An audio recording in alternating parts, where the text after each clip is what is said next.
MSW Media.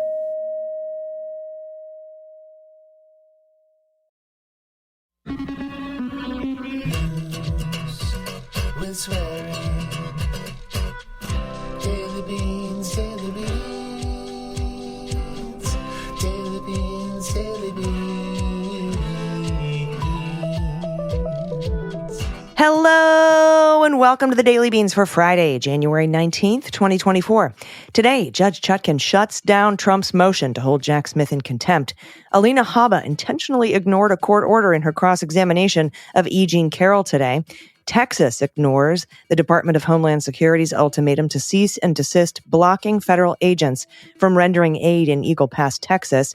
A Kentucky Republican has withdrawn his bill to legalize sex with first cousins. Conservative justices and lawyers ready a path for ending agency deference. Senator Menendez and his wife are asking for separate trials. The Department of Justice finds unimaginable failure in the Uvalde school shooting response. Netanyahu opposes a two-state solution. Congress passes a continuing resolution to fund the government until March. And the judge in the Georgia case schedules a hearing on accusations of prosecutorial misconduct. I'm your host, Allison Gill. Hey, everybody. Dana's out today. She will be back Monday. Fear not. I miss her as well. Don't worry. Also, it is Fugelsang Friday. That means I'll be joined later in the show by John Fugelsang. He's the host of Tell Me Everything on Sirius XM Progress, channel 127, which you can hear weeknights at 9 p.m. Eastern, 6 Pacific. He also has a podcast. Just search for John Fugelsang. If you don't have Sirius, you can hear his podcast for free. There is no patron happy hour tonight. It is my birthday tomorrow. I'm going to be 50, and I have some plans. You will get a weekly wrap-up, and you'll get a Cleanup on Aisle 45 bonus episode if you're a patron of that show, and you'll get Jack on Sunday as scheduled. And, of course, Dana and I will be back Monday on The Beans. Speaking of patrons, RSVPs go out tomorrow for our get-together in D.C. on April 20th. They go out tomorrow, Saturday at noon Pacific, 3 Eastern. I think everybody voted. We're going to do a lottery. So we're going to keep the RSVPs open. Everybody who wants to go can sign up, and then we will randomly pick 150 people. I guess that is the best and easiest and fairest way to do it. And that we had everybody vote on it. And I think it was, like almost 80% of the people wanted to do the lottery. So that'll give you time to RSVP so you don't have to be first out of the box. And then we will pick 150 out of that. And that is, we're treating you to dinner and drinks, cocktails and mocktails in DC, April 20th. We're going to have special guest speakers, including, of course, Pete Strzok and Andy McCabe. We will have Glenn Kirshner join us, Olivia Troy, Harry Dunn, I think, unless he's out on the campaign trail, Danny Hodges, and probably some more guests will pop in. So I'm looking forward to that as well. Before we get to the news today, I wanted you to hear something that I heard today, and I just want to get it in as many ears as I possibly can. This is Natasha Alford on CNN. Country and to improve us every day, which she never actually says. DeSantis says it, and I'm surprised at that because that's part of our proud history as Republicans, the fight against slavery. Can I just say something, though? I mean, we talk about this as if it is the past. We've covered stories where people have died, have been killed because of racism. Jacksonville, Florida, the Dollar Tree shooting. I mean, this is happening right now. And this is not just the Black community, right? The Japanese internment. I mean, those families and descendants are still here. My last name is Alford, not because my family chose that last name. That is the name of the slaveholding family that owned us. I know the plantation that we are from in South Carolina, and I am here. My father desegregated a school. He remembers those things. So why do we have to talk about it as if it is past? This is right now. The pain is real. The survivors of racism, we are here, right? And so if you don't have a message around that talks about the future, that talks about the present, you cannot lead this country. Well, Republicans do have a message around it. It's to ignore it. It's to say that we are colorblind, which does not solve the problem. But it is to say that we are undoubtedly a better and stronger nation on this front today than we were 10, 20, 40, 50, 150, 180 years ago. We are undoubtedly better as an American people than we ever have been, and that will be true again tomorrow. And But that, why I think is that was that? the But point why she was is it? making. It's not because we ignored it. It's because people called out what was uncomfortable and they challenged the status quo and they said we need to live up to what the American dream actually is. Those were the people who were demonized. We just celebrated Martin Luther King. Martin Luther King was killed. He was killed. He was not considered a favorite or a darling of America because he stood up against racism, against poverty. And actually, the greatest threat was that he was uniting poor white people, right, with poor people of color. That was the greatest threat to America, was that he was willing to bring us together. So again, we have to move past talking about this as if it is history, as if it's not happening right now. And when the Republican Party does this colorblind thing, you're gaslighting people. And they're going to react to that, and they're going to show it at the polls. All right, everybody, time for some quick hits. And to make a long story short, First up, Judge Chutkan in the D.C. coup case has handed Donald Trump another loss today. If you listen to the Jack podcast, you'll know that Trump filed a motion asking to hold Jack Smith in contempt for continuing to file pleadings while the D.C. trial is stayed. We know it is stayed pending the outcome of Donald Trump's immunity appeal. He thinks he has absolute, total presidential immunity. And I still don't have the ruling from the D.C. Circuit Court on that. Anyway, Judge Chutkan denied all of Trump's requests except one, that Jack Smith has to ask for special permission to file a pleading in the future. She said Jack Smith did not violate her stay order. She said that he did nothing wrong, and then she modified the stay order. We'll cover that all this weekend, including the 9 other things Trump asked for that got shot down. And we'll cover it in detail on the Jack podcast on Sunday. Next up, Alina Habba went out of her way to violate a court order during her cross-examination of E. Jean Carroll. On January 9th, Judge Kaplan issued an order barring Trump and his lawyers from arguing certain things. And Alina Habba tried to argue a lot of them today. She was shut down each time through objections and by the judge. And we'll go over that all in detail on the next Cleanup on Aisle 45 podcast next Wednesday. I've also written about it in detail on Post. If you haven't signed up for Post yet, it's free. I have a link for you to do that in the show notes. I also have a link to my Threads account. You might want to start following me there as well. And I know Zuckerberg sucks, but so does Elon. Elon feels a little more Nazi than Zuck, but I mean, they all suck. I understand that. Please know, I understand that. And if you don't want to sign up for Threads, I get it. But I am building a following over on Threads and on Post. So sign up, links in the show notes. Next up, Senator Bob Menendez and his wife are seeking separate trials on the bribery charges they each face in New York. Nadine Menendez's lawyers asked in papers filed late Monday for the severance on the grounds that the senator may want to testify at a trial scheduled to start in May and may divulge marital communications that she plans to keep a secret. Lawyers for Bob Menendez wrote that each spouse should face separate trials so that the senator does not provide information about marital communications during cross-examination that might be damaging to his wife's defense. We'll let you know what the judge decides. Next up, Judge McAfee down in Fulton County, that's the judge presiding over DA Fani Willis's racketeering and election interference case against former President Trump and a bunch of other people, has set a February 15th hearing date on misconduct allegations against DA Fani Willis. Defendant Mike Roman filed a motion to disqualify her, alleging she has a conflict of interest because of a personal relationship with prosecutor Nathan Wade. The judge has given DA Fani Willis until February 2nd to respond in writing to Roman's filing. So that hearing is February 15th. And Prime Minister Benjamin Netanyahu on Thursday rejected President Biden's calls to scale back Israel's military offensive in the Gaza Strip. And he also rejected the president's call to take steps towards the establishment of a Palestinian state after the war, a two-state solution, drawing an immediate scolding from the White House. It's time for Bibi to go. And I'm going to talk with John Fugelsang about that later. And Democrats to the rescue again. The U.S. House of Representatives on Thursday approved the stopgap bill to fund the federal government through early March and avert another government shutdown, sending it to President Joe Biden for final approval. The measure passed 314 to 108 with 106 Republicans and 2 Democrats in opposition. Earlier on Thursday, the Senate passed the bill easily, 77 to 18, ahead of the weekend deadline. All right, those are the quick hits. Let's hit the hot notes. Hot notes. First up from the New York Times, a near total breakdown in policing protocols hindered the response to the 2022 school shooting in Uvalde, Texas, that left 21 people dead. And the refusal to rapidly confront the killer needlessly cost lives. That's from a Justice Department report.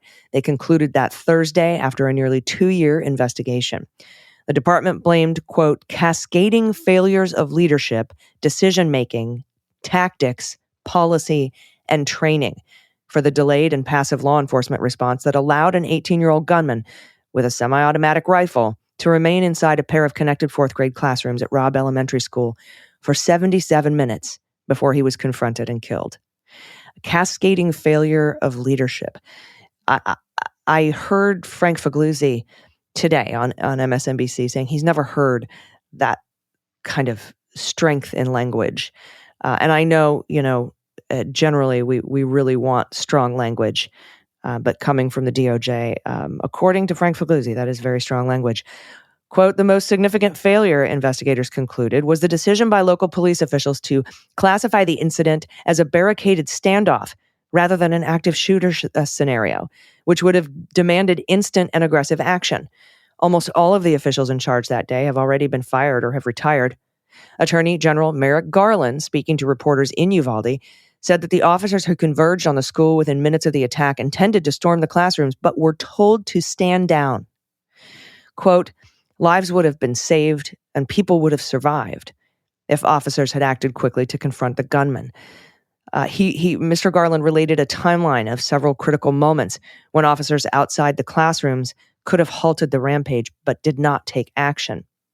The main takeaway from the investigation, Mr. Garland said, was that officers who responded to an active shooting scene need to, quote, immediately enter the room to stop the shooter with whatever weapons and tools the officers have with them, unquote. Now, since the shooting, blame for the delayed police confrontation with the gunman has shifted.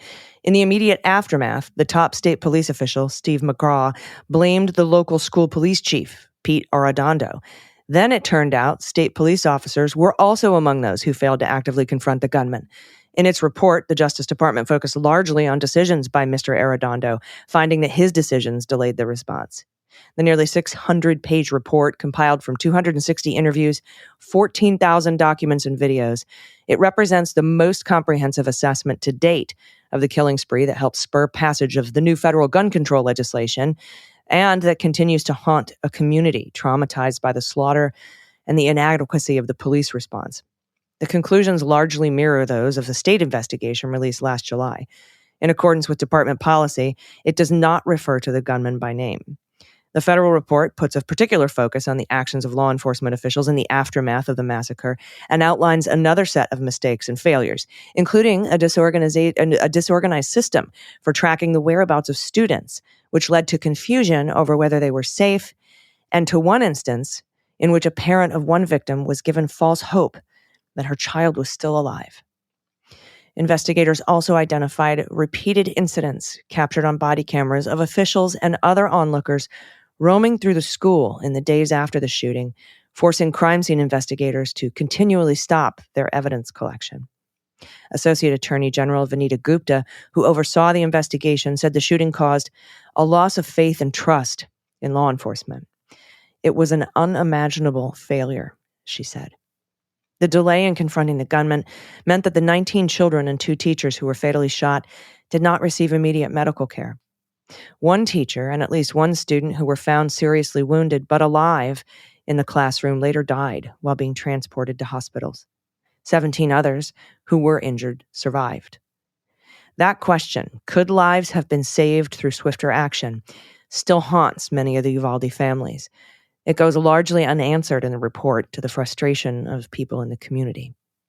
Leonard Sandoval, whose 10-year-old grandson, Javier Lopez, was killed, said he believed the boy was still alive when officers finally breached the classroom. Javier was loaded into an ambulance headed for the hospital in San Antonio. But he died when the ambulance reached the town of Hondo, 40 miles away from Uvalde and less than halfway to the hospital. Quote, if they would have put him in a helicopter, he would have made it out okay. That's what Mr. Sandoval said. They dropped the ball everywhere. Somebody needs to be held accountable and charged. They didn't do that. The local district attorney, Christina Mitchell, has been conducting an investigation to determine whether any state criminal charges should be brought. For some of the Uvalde families, like the parents of one of the survivors, Noah Orona, the findings supported what they had been saying since the shooting. Quote, "It's not just us saying somebody failed, but now the federal government has come and said, hey, this was a colossal failure." That's what Oscar Orona, the boy's father, said. Justice Department officials initially said their investigation, led by the department's Office of Community-Oriented Policing, would take about 6 months. The investigation turned out to be more complex, and information was harder to obtain than originally thought. That's according to an official familiar. After Mr. Garland spoke to reporters Thursday, some of the victims' families gathered outside. While the report provided many answers, Veronica Mata, whose daughter Tess died in the attack, said on behalf of the others that the fight for closure was far from over. Quote, "We have nothing left but to fight for them." It's just heart-wrenching. Next up from NBC. Texas is refusing to comply with a cease and desist letter from the Biden administration over actions by the state that have impeded U.S. Border Patrol agents from accessing part of the border with Mexico. In a letter to the Department of Homeland Security, Ken Paxton, the AG, rejected the Biden administration's request for the state to cease and desist its takeover of Shelby Park, an epicenter of southwest border immigration in Eagle Pass.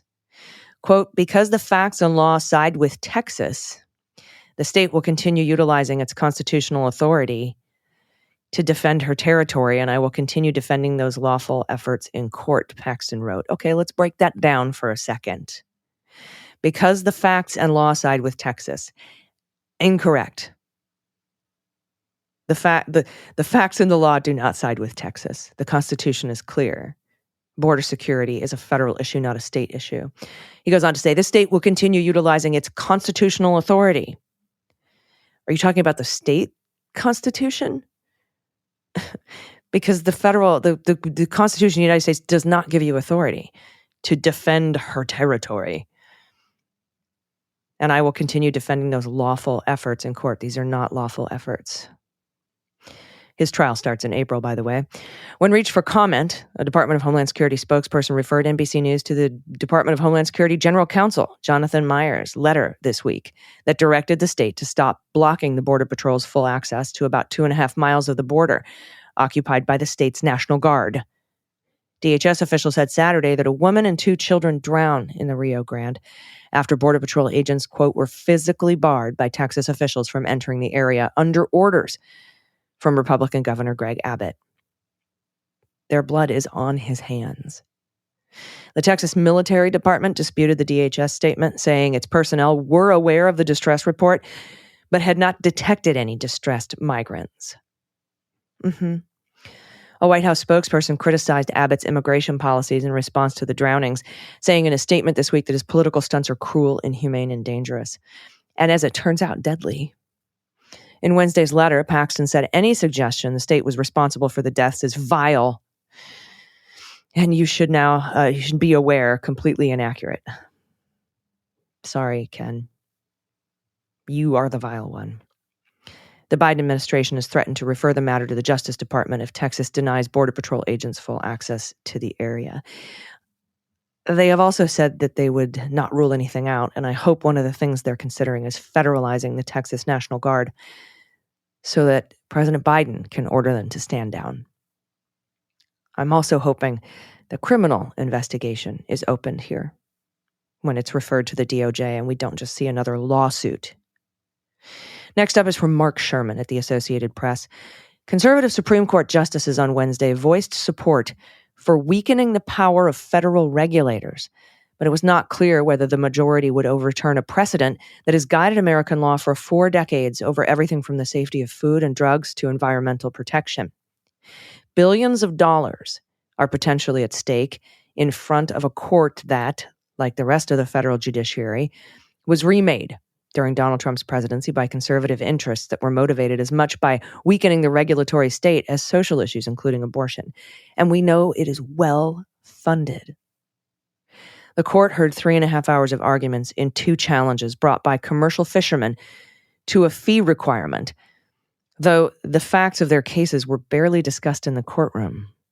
Instead, the focus was on whether the court should overturn the 1984 case, colloquially known as Chevron, a decision that has been the basis for upholding a wide range of regulations, public health, workspace safety, and consumer protections. Lower courts used the Chevron decision to uphold the 2020 National Marine Fisheries Service rule that herring fishermen pay for government-mandated observers who track their fish intake. Two of Trump's appointees, Gorsuch and Kavanaugh, led the attack on the Chevron decision, which says that when laws aren't crystal clear, federal agencies and the experts that serve in them should be allowed to fill in the details as long as they come up with a reasonable interpretation. Gorsuch noted that some judges invoke the Chevron doctrine frequently and others not at all. Quote, "Shouldn't that be a clue that something needs to be fixed here?" That's what Gorsuch asked Solicitor General Elizabeth Prelogar, who's defending the decision on behalf of the Biden administration.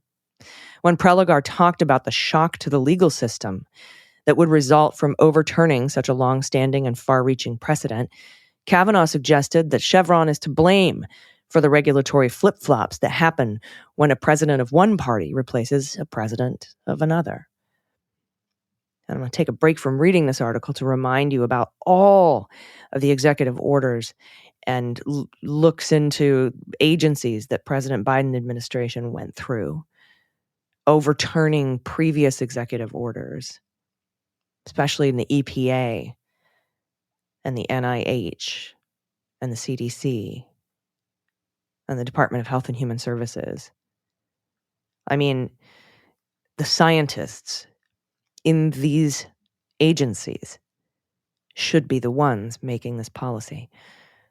But it seems like the very well-funded Leonard Leo dark money Federalist Society judges disagree. Quote, "The reality of how this works is that Chevron itself ushers in shocks to the system every 4 or 8 years whenever a new administration comes in," Kavanaugh said. Yeah, that's the elections have consequences. That's the shit we vote on. The outcome seems likely to come down to Chief Justice John Roberts and Justice Amy Coney Barrett, Trump's third appointee. Barrett suggested a flood of litigation challenging long-standing regulations that might result in overturning Chevron. The court could stop short of jettisoning the Chevron decision and instead instruct lower courts to be less deferential to agencies, which might make it harder to sustain regulations. That outcome would be much less than what the conservative and business interests backing the Supreme Court cases want. Big oil, tobacco, all that. The court's 3 liberal justices seemed like sure votes to preserve the decision. Justice Elena Kagan used the example of a hypothetical law dealing with artificial intelligence to say it's unreasonable to expect Congress to write laws with too much specificity, especially with the pace of technological change. Quote, "Congress knows that there are going to be gaps because Congress can hardly see a week in the future with respect to this subject, let alone a year or a decade in the future." That's what Kagan said. She added, "Judges should know what they don't know."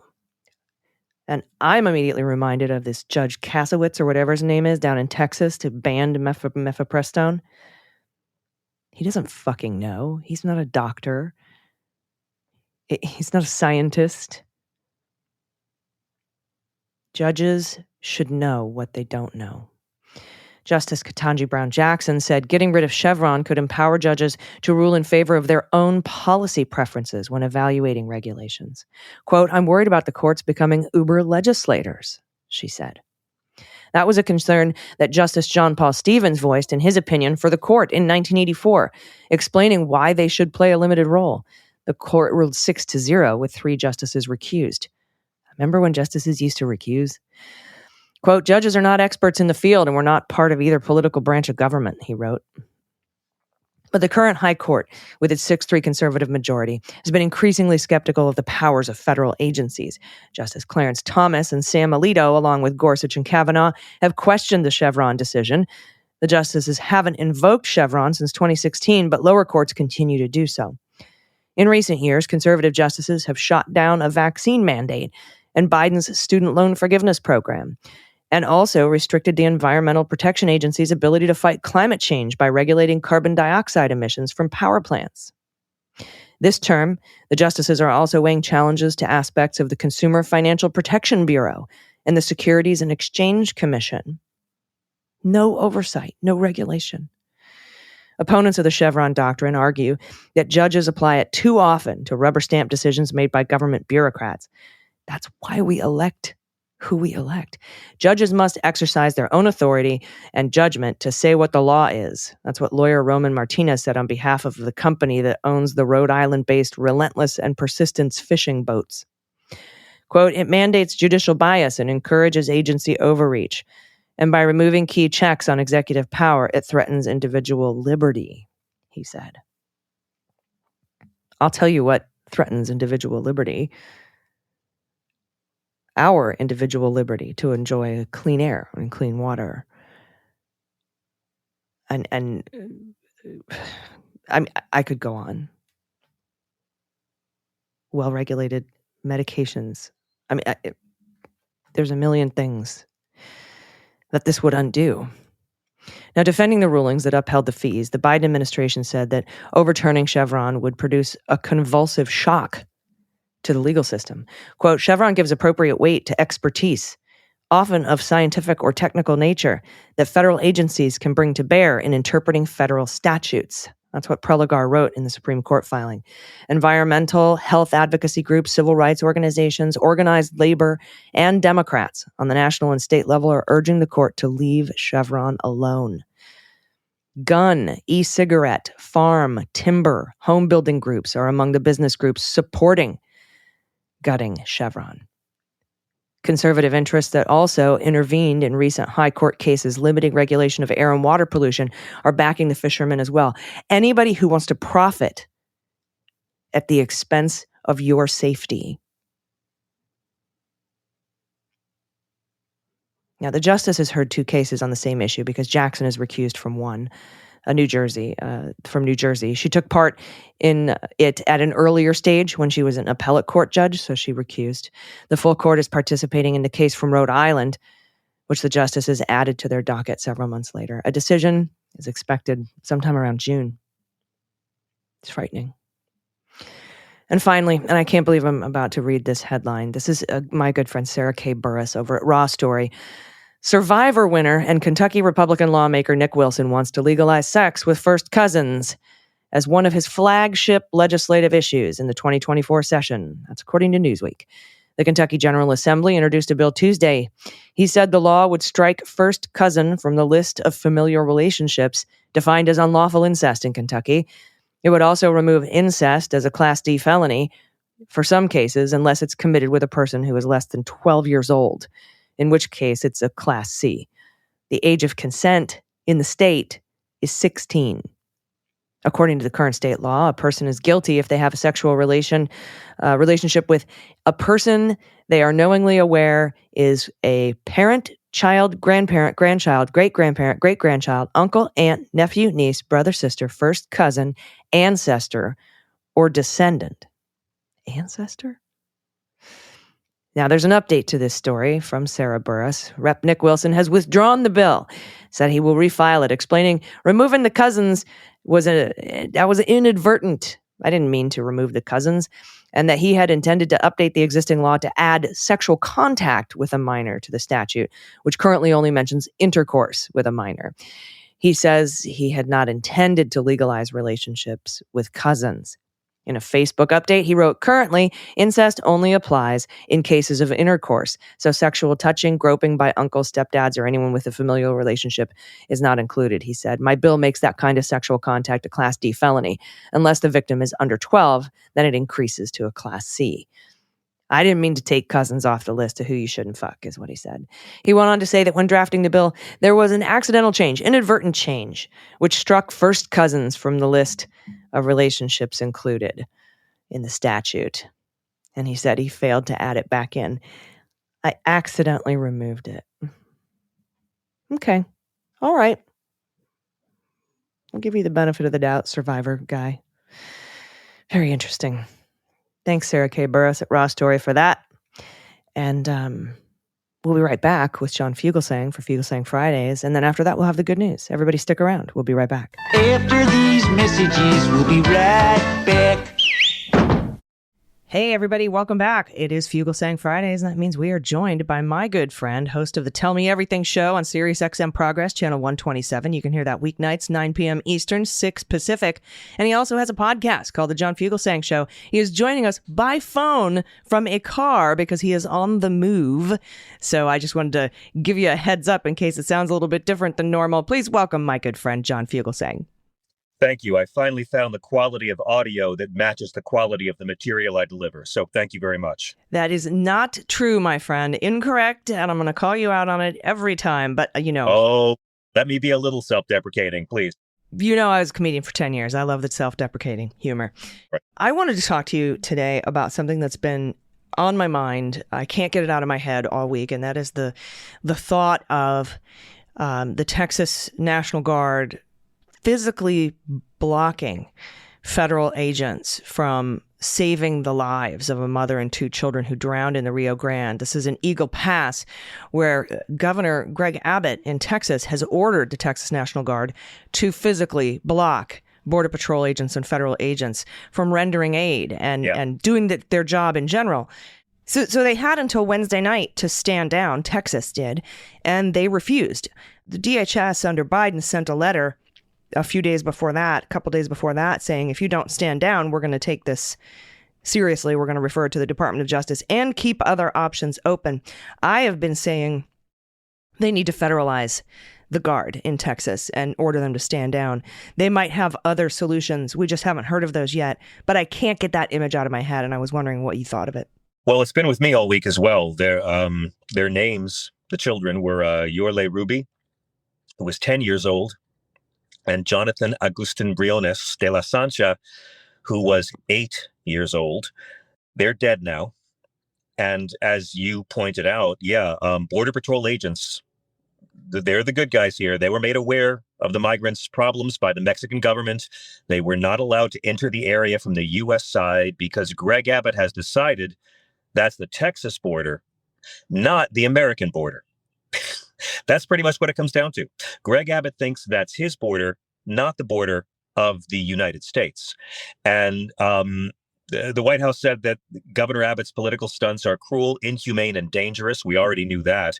But their main point is that U.S. Border Patrol must have access to the border to enforce our laws. We're about to have a good old Confederate jamboree of states' rights versus America happening again. But this is sedition, like literally. They're doing it. And I don't know. They should refer this to the DOJ so Merrick Garland can make them tea, I guess, and give them a nice foot massage. Perhaps, maybe some exfoliating. I don't know.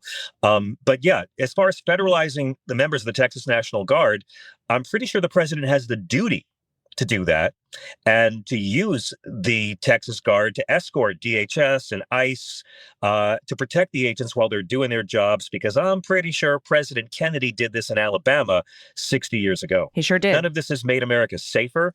The Constitution, as you know, because you're the smart person in this conversation, but my interns tell me, the Constitution covers everyone on U.S. territory, not just U.S. citizens. So this is a crime, and they followed an illegal order. But there's 2 things we have to remember about this, and with all matters dealing with Texas and the border. Number one, the Republican Party does not care about undocumented immigration.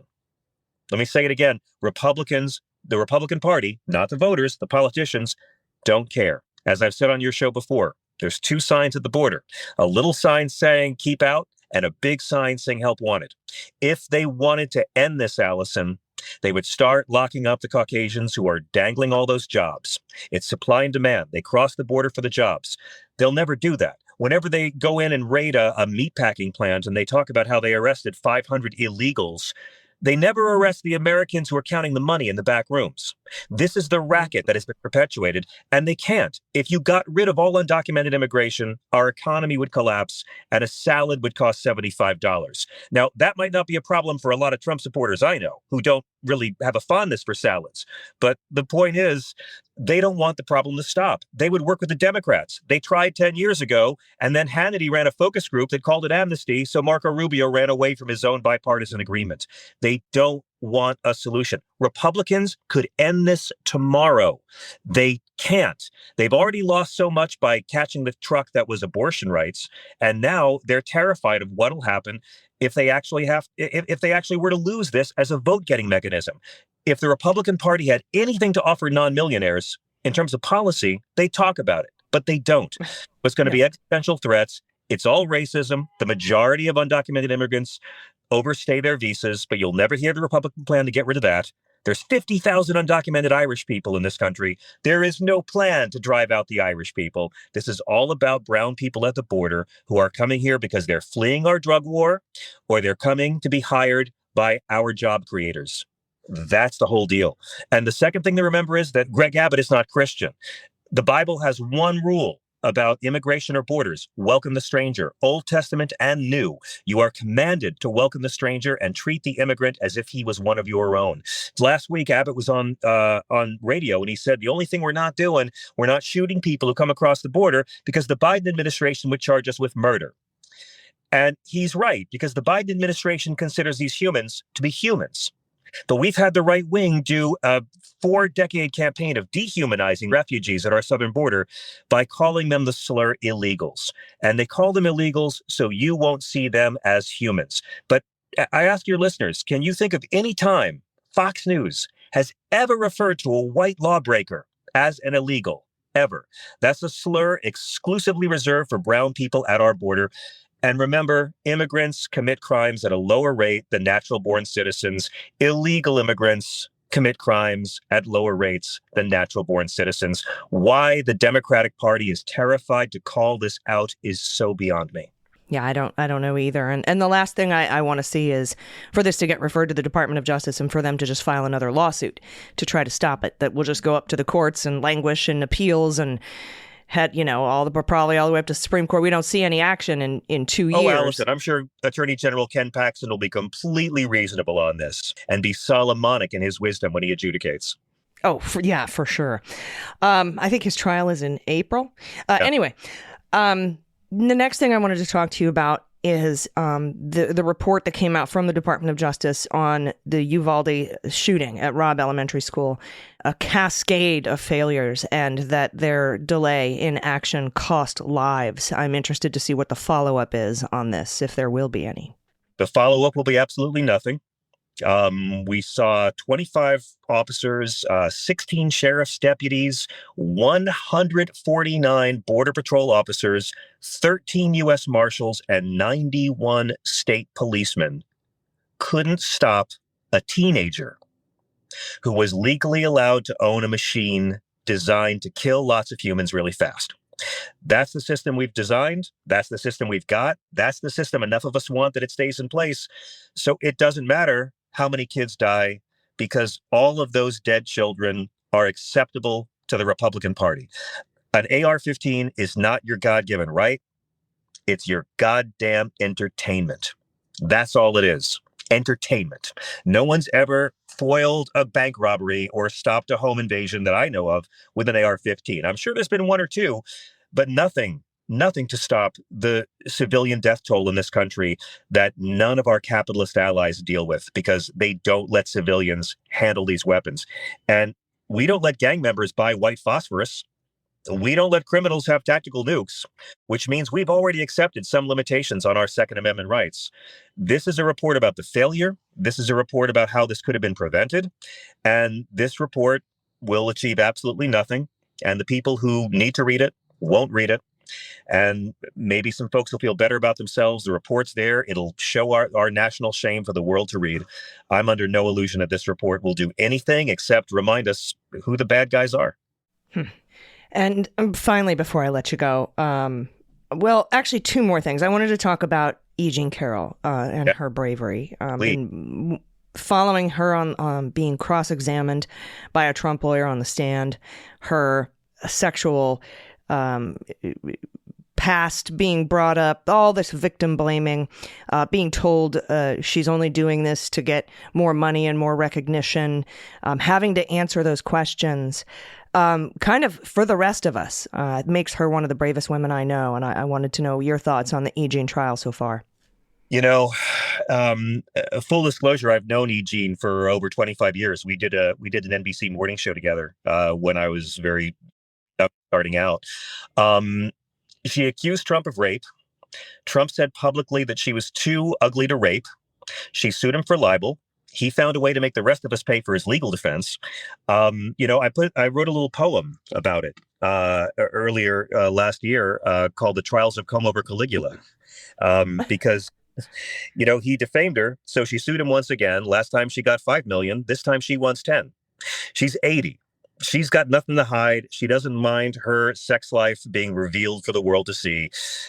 I mean, it's sort of like Joe Coy's terrible joke about Barbie at the Golden Globes.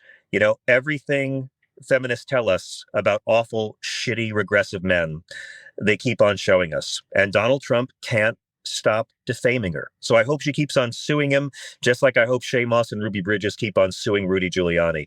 He can't stop. But it's important to remember, Judge Lewis Kaplan said he did commit rape. So if you're trying to call him a racist, but it autocorrects to rapist, you're okay. You don't need to go back and fix it. Both words work.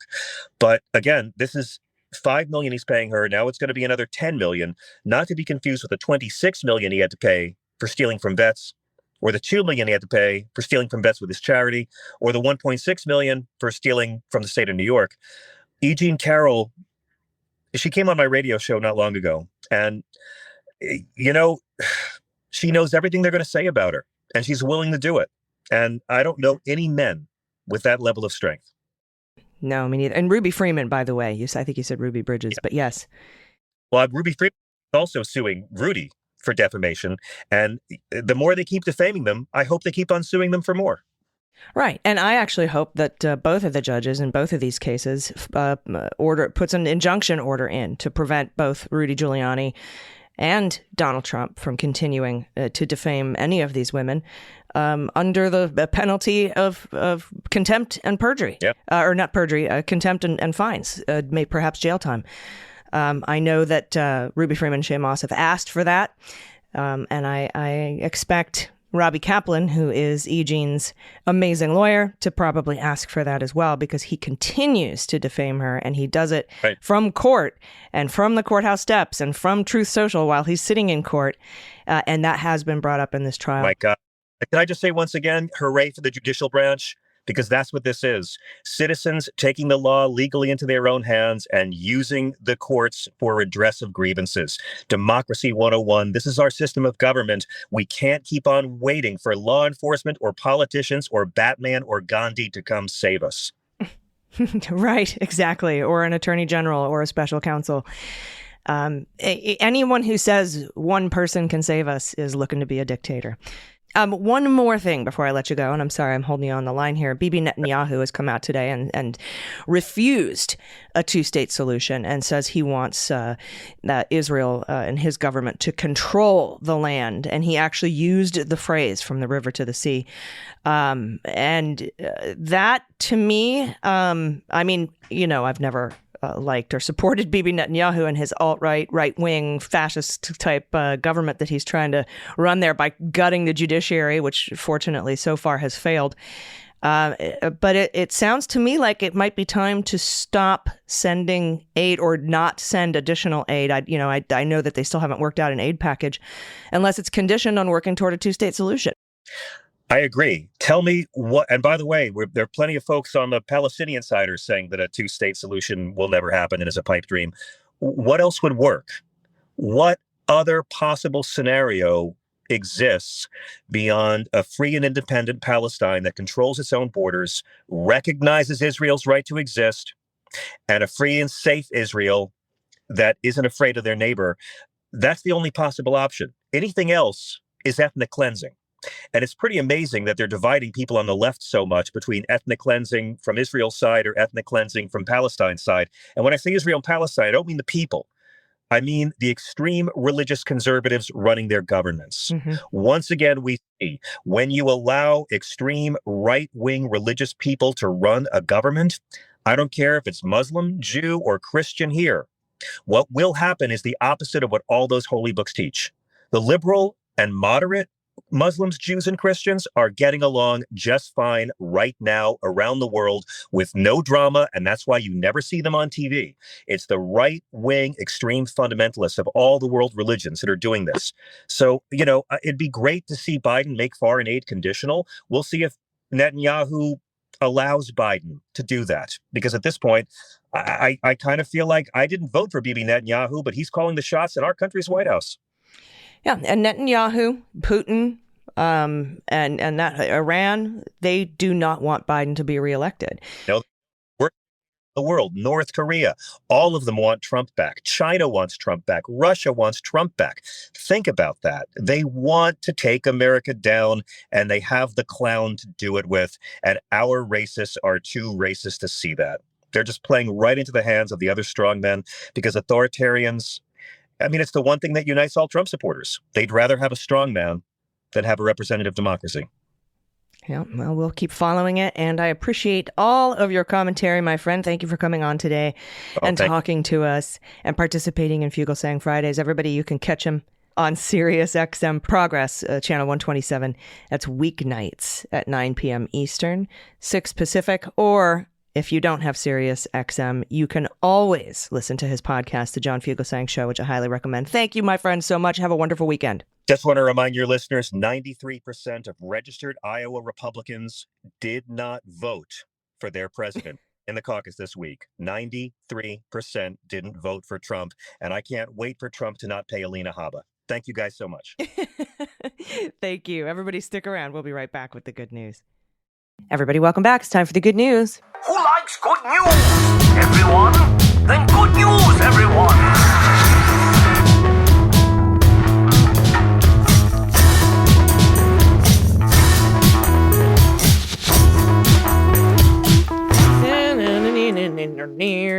Good news, good news. And if you have any good news, confessions, corrections, if you want to play What the Mutt, Cat Me If You Can, Opine on the Bovine, What the Heckwine, What's the Model of Your Oxalotl, What the Hell is in That Shell, or just What the Shell, or any animal guessing game you want to send us photos for, please do that. If you have a shout out to a loved one, a shout out for yourself, a self shout out.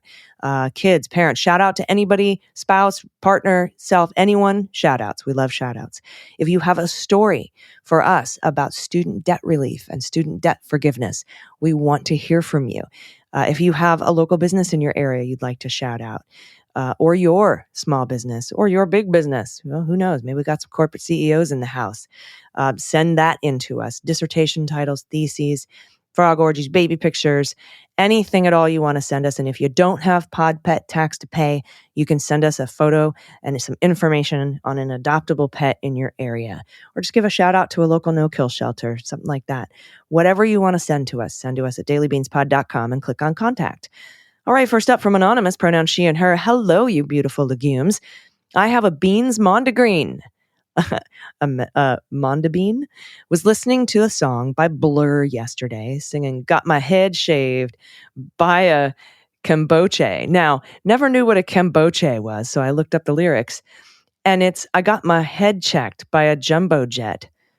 This is why you should enunciate. Yeah, I thought it was got my head shaved. I didn't think it was checked either. I know that Blur song. That's so interesting. Got my head checked by a jumbo jet. It's still, yours makes just as much sense, Anonymous, to be honest. Pod pet tax is Lily, a.k.a. Lulu, a.k.a. Boob Stomper. I feel you. I feel you in the depths of my soul when you say Boob Stomper, Anonymous. What a beautiful baby. Thank you for sharing that. And thank you for the Mondabean. All right, next up, a few people in Florida sent in pronunciation corrections, which is good news that we may have engaged listeners in Florida. Hey, what's up, Florida? This one's from David. I submitted a correction with haste this morning from the car. You can ignore that one. I have pet tax now. Oh, and additional compliments. Well, thank you, David. Hello, gorgeous gals. I wanted to gently give a correction on the pronunciation of Florida County that you mentioned on Thursday's episode. It's pronounced Osceola, not Ocella, Osceola. Leviosa County is what I'm going to call it from now on. It's named for the Native American leader whose name means black drink crier. Very cool. In 1836, Osceola, I'll get this right, Osceola led a small group of warriors in the Seminole resistance during the Second Seminole War, when the United States tried to remove the tribe from their lands in Florida to Indian territory west of the Mississippi River. They were Osceola counties and towns in Florida, Iowa, Michigan, Indiana, and New York. Osceola.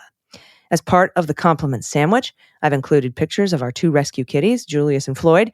We kept their given names, Orange Julius. He is the Ossicat, for obvious reasons. And Pretty Boy Floyd is the Turkish van. After the 1930s bank robber, we assume, because he's handsome and scrappy. They will be 8 years old in August, and they rule the roost. Finally, Pete Strzok isn't the only smoke show on these podcasts. AG and DG deserve some love too, respectfully from a very gay listener. Thank you for all you do. Thank you so much, David. Osceola. I will get it. I promise. Thank you. An incredible backstory too. Thank you for the history lesson. Next up from Sarah G, she and her. This is a shout out to Janine Cook, a writer and activist who celebrates Black women authors and Black women in history at bookstores she opened in Philadelphia and nearby Collingswood, New Jersey. In addition to hosting discussions and other author events, the shops bring musicians to perform, including choirs that sing songs that Harriet Tubman used to communicate with slaves escaping along the Underground Railroad. Janine's stores have become social and cultural hubs in their respective communities, though you can also shop online. Janine has a genius for promoting her stores and authors worthy of reading, even in challenging times. COVID hit weeks after she opened Harriet's bookshop in Philadelphia, so she delivered books to nearby customers on horseback, gaining attention from the media and folks like Oprah Winfrey and Kelly Clarkson along the way. Brilliant. The Philly store is named for Tubman, while the New Jersey store is Ida's bookshop in honor of journalist Ida B. Wells. In October, Janine even opened a pop-up bookshop in Paris. That's France, for crying out loud, where she was leading a symposium honoring Josephine Baker. I love Josephine Baker, the cabaret dancer, civil rights leader, and World War II spy. I was privileged to get to know Janine when I wrote an article about her for the alumni magazine at the university where I work. An ambitious and fierce sweetheart, Janine is demonstrating how independent bookstores can find success. She's simply too amazing not to share with the Beans community. Links for the curious will be in the show notes. OurSisterBookshops.com and the Josephine Baker Symposium. There's a long link for that. And Drexel Magazine profile at drexelmagazine.org/2023/Janine-Cook. And Janine is spelled Jeannine. Thank you so much, Sarah. That's incredible. Horseback. Way to market. That's fantastic. Next up from Anonymous, pronouns she and they. Thank you for all you do, not only in providing factual information with appropriately sweary commentary, but also for your appreciation of all pets. My good news is the rescue of these beautiful older mares, plural. The barn where my daughter rode and worked was planning to close, so was seeking homes for their equine staff. We adopted Zoe, the gray, and Livy, the brown chestnut. With a lot of blood, sweat, and tears, mostly but not exclusively sweat, we've got 10 years worth of household junk out of our old barn and replaced our broken down fence so we could give these ladies a comfy retirement. Oh, that's amazing. If you're ever in ex-urban Maryland, you can find me squawking and bopping to classic rock as I relocate, frankly, diluvial levels of manure out of their stalls. Here are some headshots of them enjoying the first snow of the winter. Look at the babies. Oh, chestnut, beautiful color. And the gray. So lovely. Thank you. Thank you, Anonymous. Incredible. Next up from Alicia, pronouns she and her. Happy birthday, AG. My schnauzer Coco is celebrating a birthday too. She's 14. Thank you for covering progressive causes in Tennessee. It's difficult being blue and red state, so your coverage helps the despair. Alicia, Tennessee is awesome. I'm so jealous you guys have Phil Williams. I wish we had one. I wish we had a Phil Williams in every town.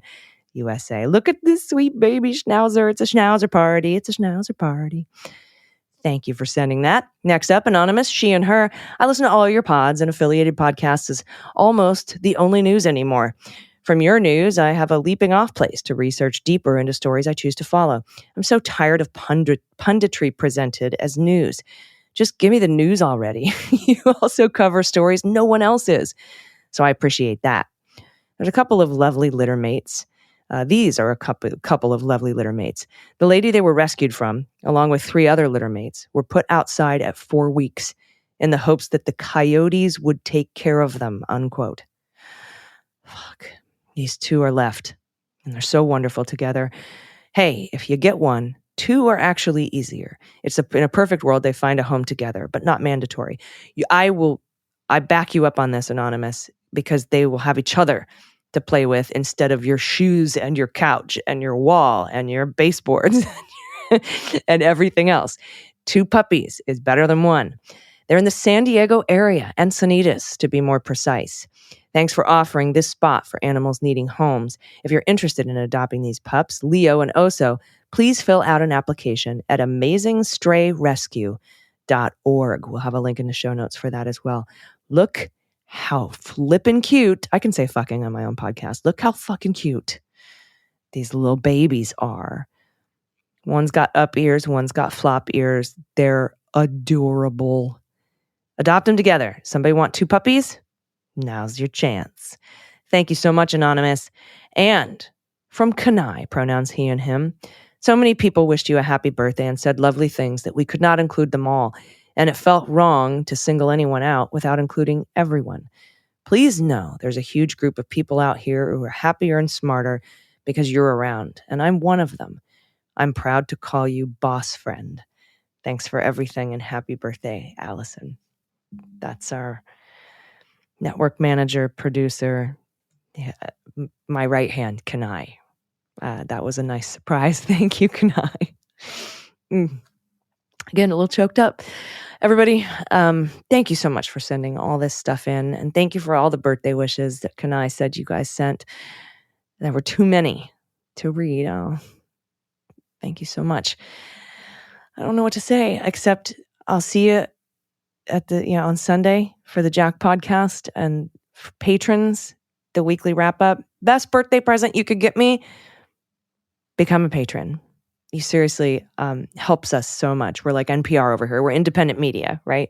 So thank you. You will get ad-free episodes and all the other benefits and bonuses. I'm going on tour. We're taking the show on tour this summer and fall. And if you're a patron, you'll get to have VIP meet and greet tickets where you can come and have a cocktail or a mocktail with me before the stage show. We're coming to most major cities, and I think we're going to squeeze Portland in this time. I'd like to thank my pals in the band Wheatus for hooking us up with a very cool tour manager. And I'm looking forward to that. You also get these episodes early if you're a patron. You get the RSVP to our big annual gathering. We're having our first one this April 20th in DC. Dinner's on us. Pete, and I already told you all the guests that are going to be there. There's all sorts of cool benefits. And I think you even get if you sign up for Patreon, I think we have mugs and stickers and shit, all sorts of stuff that we'll send you. Anyway, plus you get the good feeling of supporting independent media. You help us pay amazing wages and benefits and all that good stuff. And we really, really appreciate you. That would be the best birthday gift I think you could get me if you can swing it. And if you can't swing it, we have people donating 1-year premium memberships. And you can find that out by going to dailybeanspod.com and scrolling down and clicking on Patrons Helping Patrons. We've had, I think, nearly 1,000 donated year-long subscriptions so far. So you can either donate a subscription there. I think it's $36 for a whole year, or you can sign up on a list to be given one of these gifted Patreon premium subscriptions. So I'm looking forward to seeing more of you. You guys are all so very generous with that, and this community is amazing. Thank you for the birthday wishes. I'm rambling on. I will be back in your ears for the beans with Dana on Monday. Until then, please take care of yourselves, take care of each other, take care of the planet, take care of your mental health. Vote blue over Q. Oh, take care of your family and bring someone with you. I know that's out of order, but that's okay. It's my birthday. I'm AG, And them's the beans. The Daily Beans is written and executive produced by Allison Gill, with additional research and reporting by Dana Goldberg. Sound design and editing is by Desiree McFarlane, with art and web design by Joelle Reeder with Moxie Design Studios. Music for The Daily Beans is written and performed by They Might Be Giants, and the show is a proud member of the MSW Media Network, a collection of creator-owned podcasts dedicated to news, politics, and justice. For more information, please visit mswmedia.com. MSW Media.